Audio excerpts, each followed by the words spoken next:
The death of David Astori, found dead in his hotel room this morning. The Fiorentina captain dying at the age of just 31. Gab Marcotti joins us. Gab, this is a story, of course, that rocked the world of football, in particular in Italy. Yeah, it's a tragic story, Dan, and Davide Astori, perfect physical health as far as anybody knew until that point. Early indications are that he suffered a cardiac arrest. There are further autopsies to see if there was something that maybe congenital condition, something that perhaps was missed by the frequent screenings that of course, like all professional footballers, he goes through, and we need to wait on those. But for the time being, really all you have is just this tremendous shock. He leaves behind his longtime girlfriend and his 2-year-old daughter, and certainly Italian football interrogating itself on how stuff like this can happen. And there's a history of this, of course, going back to the likes of Phil O'Donnell, Daniel Jarque, Antonio Puerta, Pier Mario Morosini, a whole bunch of players who have suddenly and tragically passed away in comparable circumstances. A significant blow to Napoli's title chances. They still remain top of the table, but Juventus, with that game in hand after that match midweek, was snowed off. Gab, where do we start here? I feel that we should first off give lip service to that incredible goal from Dybala, because it did look like it was going to finish 0-0, didn't it? It certainly did. I mean, you look at the lineup Max Allegri chose. It was very defensive. It was a really attritional game, quite an ugly physical game actually, between Lazio and Juve, and it gets there into injury time, and then all of a sudden Dybala pops up with this sort of magic. But in some ways, I think that's kind of been the story of Juve. This team that will not go away. So much self-belief. Sometimes they're ugly. Sometimes they're not fun to watch. But they get those moments of intermittent quality that really make the difference. There's not many players in the world who can do what we saw Dybala do there. And then what happened to Napoli? It's basically the absolute reverse. And I say this, Napoli actually did not play badly at all. They had 21 shots on goal, 14 of them on target. They hit the woodwork. If you're into expected goals, they were well ahead on that as well. In the end, you concede 4 goals. One of them is a wacky deflection. 2 of them, the second one I thought in particular from Edin Dzeko, are wonder goals. Alisson goes and saves everything in sight. And for Roma's 4th, there was that foolish clearance where Mario Rui decides to backheel it to his own penalty spot, which is never really a good idea. So, you put those things together. Maurizio Sarri says, guys, we really didn't play badly. We could have easily won this game in different circumstances. I think that's the spirit that Napoli need to maintain. They need to maintain that self-belief, look beyond the result, and realize that they still control their own destiny.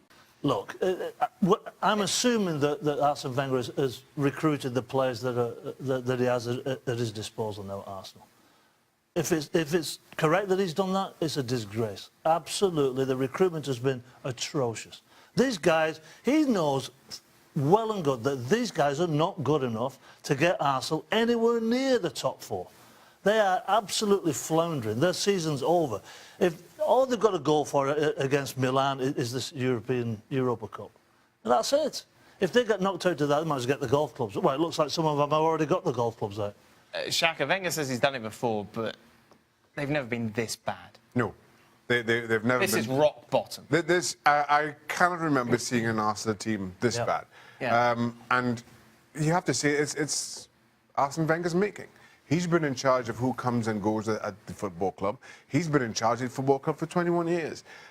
I'm not sure how he turns this around. And more importantly, I think there's a long-term concern here. As Arsenal continue to slip further and further away from what has become a top 4 and now top 5, How do you get back into Champions League football and use that to continue to entice the world's best players to come to the Emirates? I'm not sure. And the thing is, like you say, Shaq, it's how many transfer cycles would it take to get this team back on track? Too many. With Stevie Nicol gallivanting around the country with John Barnes, it was left to Paul Mariner and Gab Marcotti to come together to pick the team of the week, and I've been told that both agreed completely. Uh-oh, Well, that's a fix. And by That's the a way, fix. It's not a fix, it's a first, that's what it is. It's a first fix. Loughton was bombing up and down for Burnley, had the assist on the goal. Van Dijk playing fantastic for Liverpool. Vertonghen, I think, is the best defender in the league. Holebas was up and down all day. David Silva, the architect for Manchester City. Key with a couple of goals. Ericsson, love watching him play for Tottenham. Ericsson? What do you mean? Why, you don't like him? What did he do in that game? He ran the show in the middle of the park. Run this show. He didn't do anything. You have Van Dijk. All right. Right? Hey, in your opinion, he didn't do anything. In my opinion, he ran the show. Murray can't stop scoring goals for Chrissy Hughton. Hey, we got a Spurs fan who works on this show in my ear just told me he did nothing in that game. Right. Well, in my... Listen, do you think that... I'm It's- picking the team of the week, You and in Gab, my opinion. You and Gab get together, right? Stitch up. What do you mean we get together? No, we don't get together. This is the first time we've You have agreed Van Dijk. Hold on. You have Van Dijk in there. Newcastle didn't cross the half line. It doesn't matter. So how you put Liverpool centre back in there? Because he was absolutely... He controlled the back line. He was fantastic. They didn't have to do anything. Look. Newcastle didn't cross the half All line. right, well, who would you put in there? Go on then. Anybody else. Who's your selection? Anybody else? Somebody who wants to defend Like us. who? I would start with somebody who Williams? wants to defend. What about Williams for Everton? Put him in? So you don't put anybody in. Van Dijk is the top man. For his money, with the pressure... There is he was money in the pressure. fantastic. Oh, Paul Against Mariner, you- you've let yourself down. Maris, man. I would have that explanation most other weeks. So you don't like Van Not Dijk? against- All right, so that's I the love only Van Dijk. player that you don't like in that side. Van Dijk. That's the only player. No, my point is, right? Liverpool play Newcastle, who barely cross the half line. You don't put a Liverpool centre half in Well, I there. did. Well, I did. And so did Gab Marcotti, by the way. This is stitch up. Oh, it is not Because stitch you're- up. you're stitching We up. This is stitch agreed up. Ericsson. on the team. Agreed. I'm not... hey, what am I listening to you two about Team of the Week? What'd you say? You would. ESPN FC back on your screens tomorrow. We'll be talking Crystal Palace, Manchester United. No United, stitch up next. No United stitch up fans. tomorrow. No United players. Not yet. You hate United. Well, for that price, He's still on for ESPN. that price, he should be in. What nonsense, Paul. Good nonsense, though. Not really. What do you mean? Well, we agreed on the team. Heard that before. You had nothing to pick at, and that's what's... Just look, we've got to go now. Oh, sorry. Welcome into Extra Time. Before we get to your questions, I feel we need to discuss what you've been up to over the last 24 hours, Mr. Mariner. Are we allowed to share? Very with the busy, audience very, very, very busy times. about how you travelled? Well, we turned up at the airport, got cancelled, the flight, Yeah, so we go to the railway station. Oh, I don't want the long story. Got cancelled, and then... This is a story of planes, trains, and automobiles. Exactly, and then we got the call to get on the Patriots private charter. What? It was fantastic. Very Mr. nice. Mr. Kraft, very kindly lent us his plane, and I didn't sit in Gronk's seat. I didn't think I had that enough respect to do Whose that. seat did you sit in? Me own. Good. So you have your own seat on Yeah, the my own seat. Yeah. Okay. Well, I do now He does now. because I was on it today. I didn't know. What was the highlight of the trip? The food. Oh. It was lights out. Yeah? Swordfish was immaculate. The Was it salad. chicken or pasta? Swordfish? No. It was filet mignon or swordfish. Blimmin' heck. Filet mignon, swordfish. So what do you think I went for? Swordfish. Correct. Well, you Looking said, after you yourself, said aren't you, swordfish Maris? before. Did I tell you earlier, did I? No, you just said the swordfish was fantastic. That's what you started by saying. The swordfish was fantastic. But I didn't think I gave too much away by saying that, did I? Could you have doubled down? Could you have gone surf and turf? Absolutely. Could you have had a bit of both? 100%. Yeah? Do you have a glass of vino? No, well, it's a professional football team. Come on, man. You're not There's playing. no alcohol on the... You don't play. No. The press, no, absolutely not. No? Level head. Yeah? Big game at night time. Exactly. How was that game? As good as the fight? Interesting game. You didn't get sent off, everyone else did. No, but I was in agreement with the referee who sent two of the lads off. If Pep Guardiola swapped positions with other managers in the top six, would they have won the league this year? Ooh. Well, if you think about last year, he didn't win it last year with the side there, so it took a little bit of time to put the side together. Yeah, he spent a lot of money, built very, very well. I mean, the team he's put together is superb, so I don't think so. I don't know. I'll say this. I don't think player personnel ought being the same. I still think City wins it with most of the managers in the top 6. But I think everybody else is a bit closer. Yeah. I don't think the gap is as wide as it is. That make sense? Yeah, completely. Yeah, that makes sense, yeah. To you, You were looking at me like, you know, the way you look at me when I don't make sense. was it one of his looks that he Yeah, gave? that has his look when I'm not making any sense. I don't know. With me, it's a custard pie in the face. That's what he normally gives me. I know you're not going to talk any sense. I know what's coming. Is it time for Hazard to leave Chelsea? Do you question his ambition if he doesn't? Good question. It's a great question. Well, he's not about signing a new contract. He's paid player there. It's up to him whether he wants to stay there. I mean, you look at his face when he comes off the field tonight. He's given him 80-odd minutes to perform. I don't know what his face is tripping him up for, but he's a fantastic footballer. Is it lack of ambition if he does stay? Is it a lack of ambition? I mean, who knows whether Chelsea can turn this around and go and challenge for the league next year? They've done it before. Can they do it again? I don't know. It seems as though he pouts now and again, doesn't he?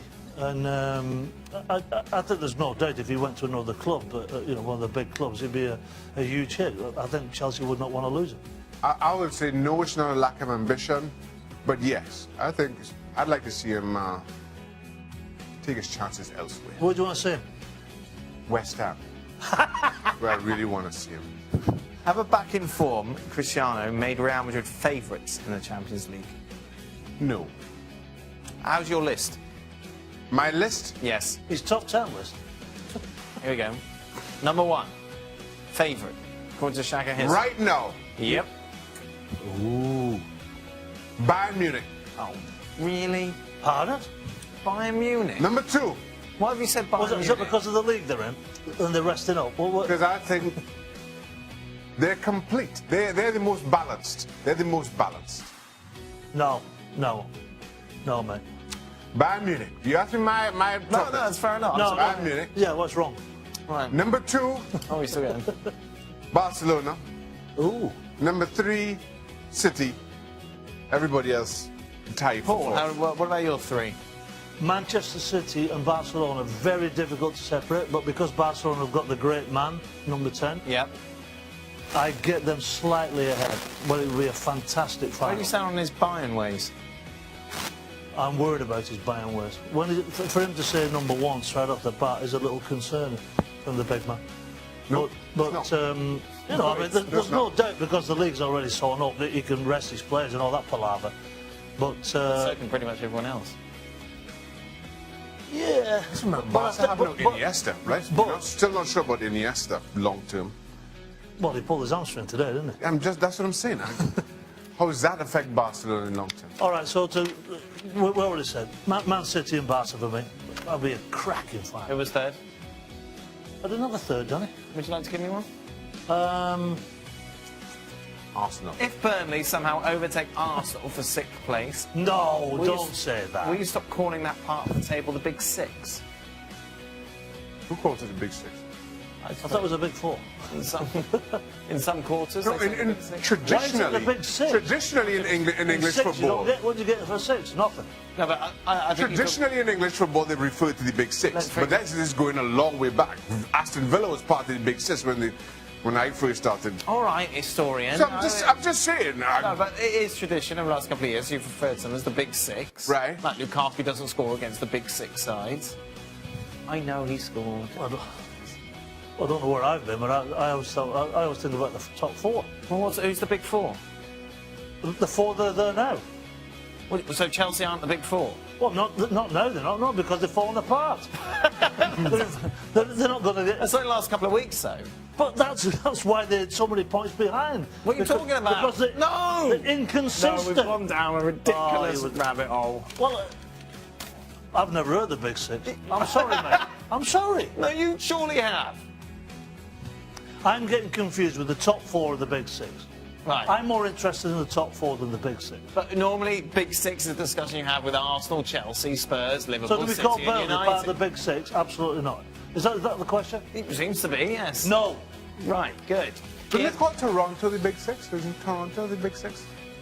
People Toronto refer no. What are you talking I about? think they're in a different league. I'm you just talking saying.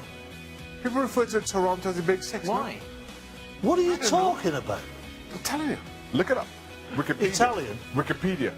No, You used to live Wikipedia. in Toronto. Have you heard this? I have an apartment there, yes, that's... I was asking about your Zillow. Of course I don't live there, you muppets. No, I didn't say that. What are you talking I about? said you used to live there. Oh, did you? Did you ever hear them refer to it as the Big Six? Never. I've never heard of the big six before. I've told you I'm before. gonna look it up.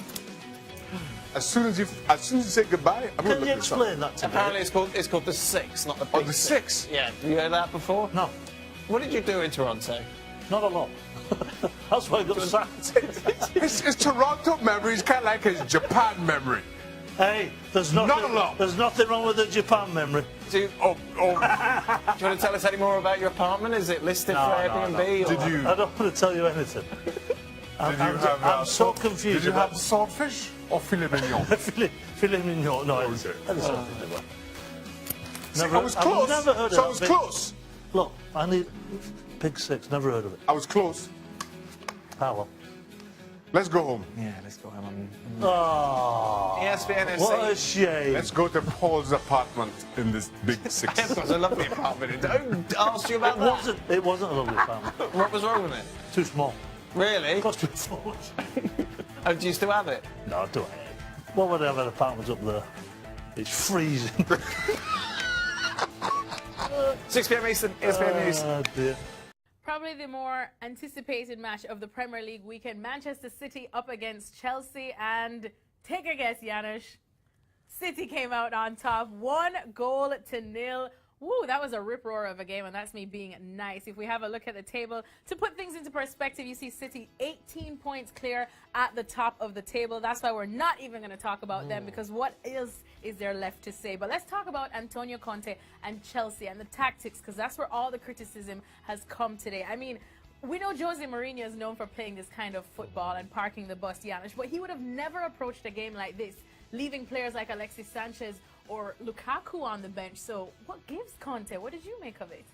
I wasn't surprised because you look at the false nine that worked well in the Champions League against Barcelona, if you remember. I think for as long as it stayed 0-0, that was fine. I didn't expect anything else. There was a certain lack of urgency, that's for sure. When they went 1-0 down, there was still no urgency. But you can put that down to Conte. Look, Conte would at least be running about there, causing havoc, right? And that's important, and probably some extra. But I think if I have to look at that, first of all, Manchester City have been doing that to everybody, everywhere. So you have to acknowledge that, to Arsenal's, Chelsea's, and all over the place. So especially at home, when you don't have the ball, you don't have a chance to win. I mean, it's that simple sometimes. But I also think that you look at a Chelsea team that I think was deflated, maybe lost the sense that their targets are gone, right? I mean, you Is that look because at of the manager? No, I think, a manager has to take responsibility for that. And you saw his expressions last couple games on the sidelines, and the players as well, because think about it as a player. I mean, you played an incredible game against Barcelona at home. That draw had to feel like a loss. I think somewhere deep down, the players may think that competition is gone. And if they didn't think that at the time, the loss to United compounded that because they looked great in the beginning. In fact, if they were to take advantage of a lot of that, they would have won that. And that keeps your season going a little bit. As a player, you think, okay, we can go to Barcelona. So I think we saw that little bit in this game against a team like Manchester City that's just unsung, right? I mean, you'd say, well, they play Thursday, may be tired. You're not tired when you're winning. And you're not tired when you're winning like that, when everything goes your way. And that's what I saw from Chelsea, a team that knows that their biggest targets are gone. And, that happens. They won it last year. I think they won it too early almost in Antonio Conte's, time with the team. All right, thanks so much to Janusz. Their biggest targets might be gone, but their manager might be gone as well. FA Cup's pretty still there, soon. I guess. FA Cup, we'll see if they can get some momentum there. Number 1 versus number 2 currently in La Liga usually makes for a pretty juicy fixture. Barcelona took on Atletico Madrid, but as you can guess, Barcelona were the ones to come out on top with a 1-0 win thanks to a spectacular kick from who else but Lionel Messi. 8 points now clear at the top of the table. Janusz, in context of this season, how big of a win is this for Barca? Massive. You know what? Ahead of this game, I was just thinking to myself, Barcelona are actually under pressure to win this game, right? I mean, here's a team that in La Liga hasn't lost a game in any competition so far, right? And all of a sudden, they're facing Atletico Madrid in second spot. By the way, tons of credit to Atleti to even be in that position, because you and I and everybody else around the world were thinking this is all about Barcelona and Real Madrid. Real Madrid last Real Madrid's season to lose. Right, to even get better last year after winning the Champions League and winning just about everything, right? The Asensios of the world, the Iscos, the young players are just gonna run away with it. So I don't want to take anything away, but I was just shocked to see that really there's only 5 points. So it was a huge win for them, one that they needed. Did you expect more goals from Barcelona? Yes, I was disappointed with Atleti because I don't know if Ter Stegen had to make a save in this one. It was a massive opportunity to put even more pressure on. But psychologically, I think Barcelona could have sent a message. Not to La Liga. Everybody knows the La Liga is over, right? Now it's over. Barcelona has won it, for me. But I think to the rest of Europe, right? And here's Atleti. Yes, we drew too many games. Yes, we drew against Las Palmas last game to put Atleti in that position. But here we are again. This is how we can play. Because there's always that extra gear that they have. They sometimes choose to go into and oftentimes do. Well, Lionel Messi was just being Lionel Messi, his 600th career goal. That spectacular free kick that we saw. But let's talk about Iniesta. How worried should they be about his injury? They should be. A lot. I was surprised that they kept him on the, I think it was probably another 5 minutes that he was there. Look, Barcelona in the position they are in the La Liga, with where they are with Champions League, scoring that goal away to Chelsea. Barcelona need Iniesta for maybe 3 games for the rest of the season. Before this injury, 3 to 4 games. The rest does not matter, and they need to put him in a bubble and keep him healthy. So look, that was always going to happen, you know, but to keep him there for that long, I was surprised, but never mind that. Pulled his hamstring, it seems that way. That is a worry because Coutinho, of course, is cup tied, can't play it in the Champions League, so that's a massive loss. All right, thanks so much to Janusz Mihalik. So Barcelona still with plenty battles to fight, but for this one against Atletico Madrid, they came out on top.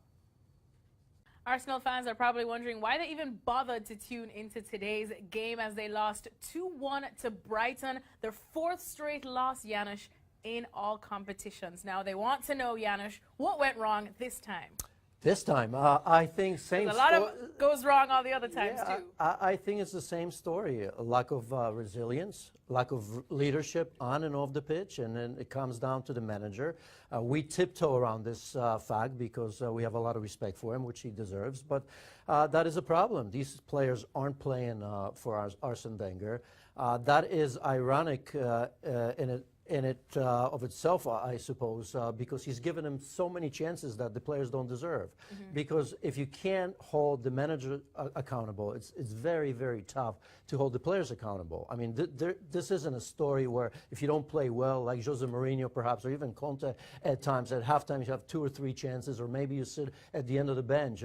When you're losing, it's very, very difficult, and you have this father figure in Arsene Wenger, and I think the players are taking advantage of that, and they have been for a long time right now. All right, here's where things get juicy now. Let's have a look at Arsenal's upcoming fixtures, because after all of this, Wenger still says he believes he can turn things around, but he does admit it's nearly impossible to finish in the top 4. So I'm assuming by saying turning things around, he means winning the Europa League to get back into the Champions League, Janusz. Here are their upcoming fixtures. What do you see happening? No, I mean, in terms of Premier League, that's way too much. Players have goals. I mean, once they're gone, they play like that. And speaking of the, you know, that one bright light, which is, of course, the Europa League. Now, 2 similar clubs, right? You look at Milan, big clubs. They know their hardships, too. The hardships, right? But, well, first of all, Milan, to a degree, you understand it. With Arsenal, they have no reason for that because that's a big club that has everything. They have money. They have everything possible. They just don't have a good leader. And this is where I would worry about Arsenal a little bit because look at Gattuso, right? most likely not as good a coach as manager, or at least a lot less experience as well. But that leadership, the players that will buy into his message, 13 games unbeaten right now. And it's, you know, to some degree, maybe just rah-rah from, from on the Gattuso's side. So we'll see if that happens. But I just have a feeling that there's a renewal at Milan where at Arsenal, I think players know that this season is gone, and they are waving white flags. Well, tough times at Arsenal indeed. Nothing new if you have been watching them for the past how many years now, but something tells me that this time something's got to give.